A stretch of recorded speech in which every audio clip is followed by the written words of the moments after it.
Hey y'all, Shayla from Making Lemonade from Lemons, and um, it's been raining again. We have a small river this time in our I don't know if you can hear the tree frogs in the background or not, but they're really singing the song of their people.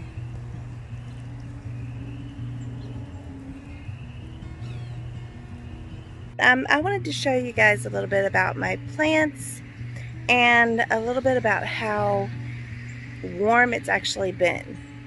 So I'm going to turn you around and I'm going to show you my plant. This is one of my cabbages, and it's growing fabulously. And these cabbages are also growing great. This one is growing great as well.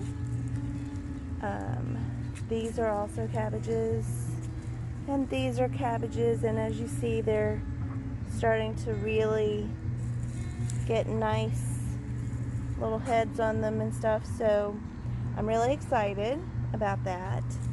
And this is all broccoli, and they seem to be doing great. My parsnips are doing great. I've got kale over there that's doing great, and I'll show that to you too.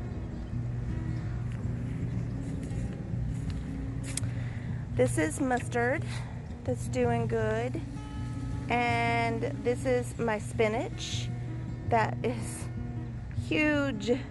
It's doing great though. I'm excited about it. We're gonna take some inside and saute it. I think it'll be really good. Now, this is going to show you exactly how warm it's been. This is one of my kale plants. This is, I believe it's the Komatsuma kale. And as you see, it is already bolted. And there, it's been blooming. That's how warm it's been. Thankfully, our sump pump is working, so we don't get more flooding in our basement. So I had a subscriber ask me about the containers that I'm growing in, as well as the soil composition that I'm using or for seed starting. And so I just wanted to talk a little bit about that today. Talk a little bit about them each one at a time.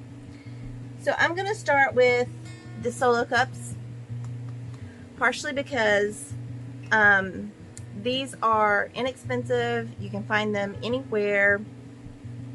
One of the things that you can do is, if you know people who are having a party, you can actually ask them to save. If they have these, that you can ask them to save them for you. You can take them home, wash them out, and use them. So these are ones that I had from last year, and I'm actually reusing them. And so even though these are not the most environmentally friendly, dirt all over me. I guess that's what happens when you're gardening. So they're not necessarily the most environmentally friendly. However, you can get multiple years of use out of these. And this is mostly what I used last year, although I did use a few other things, and I'm getting ready to talk about those now. I used these last year.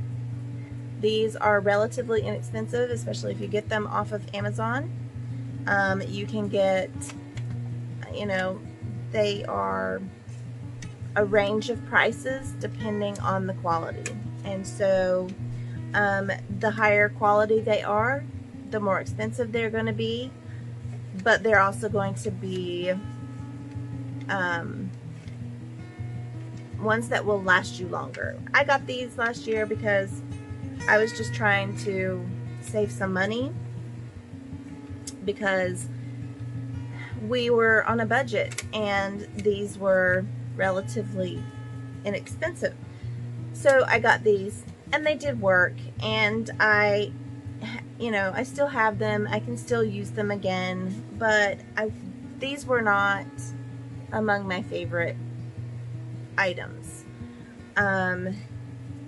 You can, like I said, you can get them on Amazon. You can go to your local gardening center and you can find things like this.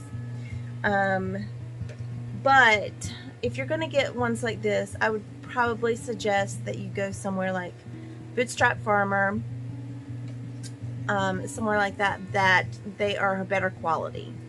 They're thicker, they're heavier duty, and they will last you longer. There's one company that I really would love to get seed trays from. Right now, I just don't have the finances to be able to do it, and that's Haas Tools. Haas Tools has great seed starting trays. I've seen people, several other YouTube channels use the Haas Tools trays. I know that VW Family Farm, Stivers Homestead, Menzies Garden, and several others that actually use those trays. And so those are ones that I would love to be able to use. Right now, this is the other type of tray that I used last year, and I liked them okay. As you can see, it's a little bit lightweight. It's not the heaviest duty. Part of the reason that I use them is because they were also inexpensive. I got that. It's a Fairy Morse tray, seed starting setup. It's a tray and the seed starting cells, and it was only, I think it was $7, something like that. So if you're also looking for something that's really inexpensive, you can get that as well. But I don't really particularly care for, they're very similar to this in that they're flimsy at the bottom.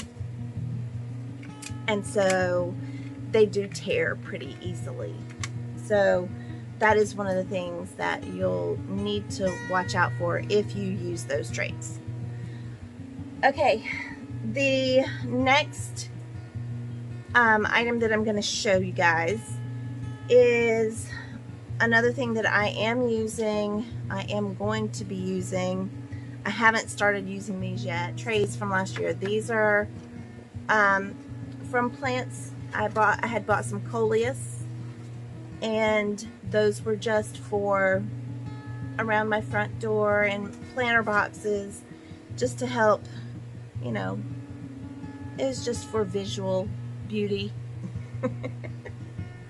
So I bought these, and I still have the seed trays, the seed starting things, so I'm going to use those. I also have these round ones, and this one's gotten a little banged up, but it's still perfectly usable.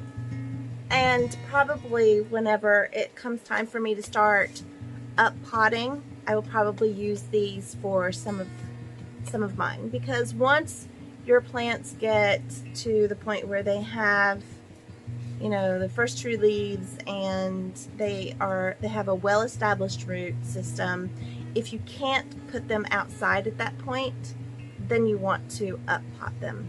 So you want to transplant them into a bigger pot until you can take them outside.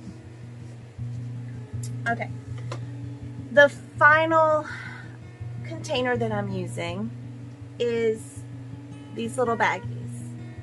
These are biodegradable baggies that you can purchase online at Amazon. I haven't seen them in any of the stores yet. Dirty, sorry.